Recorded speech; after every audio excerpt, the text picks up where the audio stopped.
Auto बिक्री के आंकड़े आ चुके हैं अगस्त महीने के, अब तक के आंकड़े कैसे रहे हैं बताने के लिए तैयार है कुशल जी, बताइए।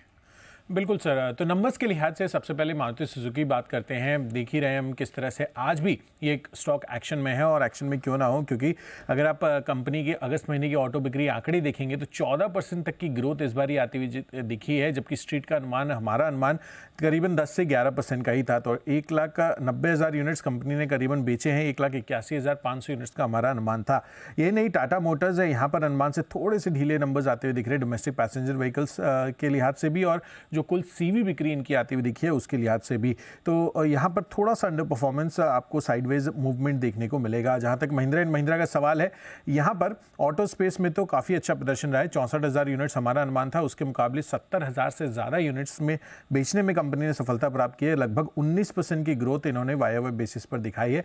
पर दूसरी तरफ ट्रैक्टर सेगमेंट अगेन यहाँ पर थोड़ा अंडर परफॉर्मेंस आता हुआ दिखा। तो जितना स्ट्रीट का अनुमान था ट्रैक्टर सेगमेंट को लेकर, फिर वो चाहे M&M हो या फिर एस्कॉर्ट्स, उससे उम्मीद से कम इस बारी अगस्त महीने के ऑटो बिक्री आंकड़ों में ट्रैक्टर सेल्स होती हुई दिखी है। जहां तक बजाज ऑटो का सवाल है, in line with estimates number आए हैं।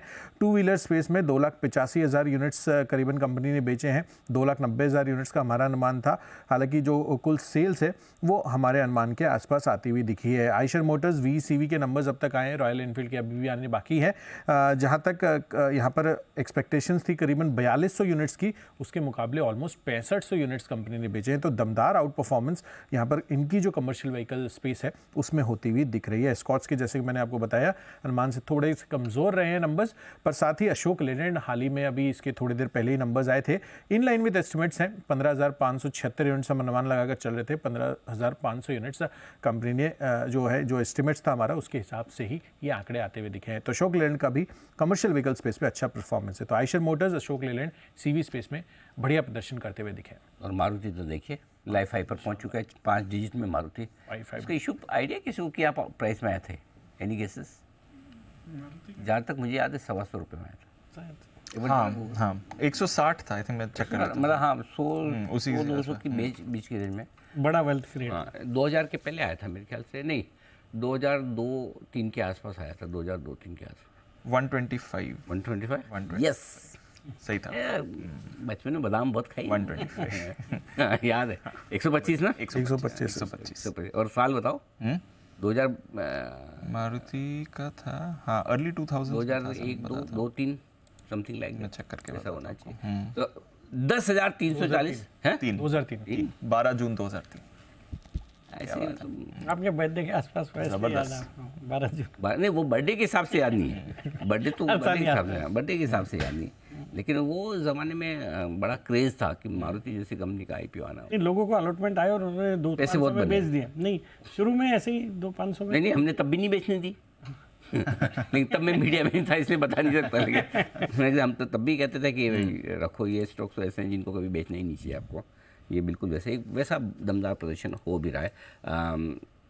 बढ़िया एक्शन है। जरा एक बार चंदन जी से मारुति के चार्ट्स पर राय ली जाए। अरे चंदन जी माफ़ कीजिएगा, कौन है, जरा एक एक्सपर्ट्स दिखा दो कौन कौन है। शरद सर है ना? अरे वाह, शरद जी है ना? हाँ, ऑटो नंबर्स पे शरद सर से हमें राय लेनी है, बताएं सर। देखिए ब्रॉडली ऑन एक्सपेक्टेड लाइन से कोई ऐसा बहुत बड़ा नेगेटिव सरप्राइज नहीं है, बारिंग एक दो कंपनीज के। और वैल्यूएशन के हिसाब से मुझे लगता है मारुति हालांकि रीसेंट रनअप काफ़ी स्मार्ट रहा है, बट 10,500 10,600 के आसपास की हमारी 1-1.5 साल की फेयर वैल्यूएशन आती है, तो लगभग स्टॉक वहाँ पहुँच गया है। M&M में मुझे लगता है थोड़ा सरप्राइज आपको आने वाले समय में आ सकता है, जैसे जैसे वो अपनी इलेक्ट्रिक लॉन्चेस के बारे में बात करते हैं तो वहाँ स्टॉक 15 के मल्टीपल पे मिल रहा है। तो हमारा ये मानना है कि अभी बाजार बहुत एक सेडेड ग्रोथ लेके काम कर रहा है, वहाँ पे थोड़ा बहुत अपवर्ड रिवीजन आ सकता है आने वाले समय में। 15-16 के मल्टीपल पे स्टॉक है। आइशर में भी मुझे लगता है यहाँ से आपको एटलीस्ट 500-600 रुपये की अपसाइड की गुंजाइश बनती है, 3800 रुपये के आसपास तक जाने की जगह बनती है। बट टाटा मोटर्स में मुझे लगता है सबसे ज़्यादा गुंजाइश है, और री रेटिंग होने की अगर 15-16 टाइम भी ट्रेड करता है तो मुझे लगता है 900 सवा 900 तक जा सकता है।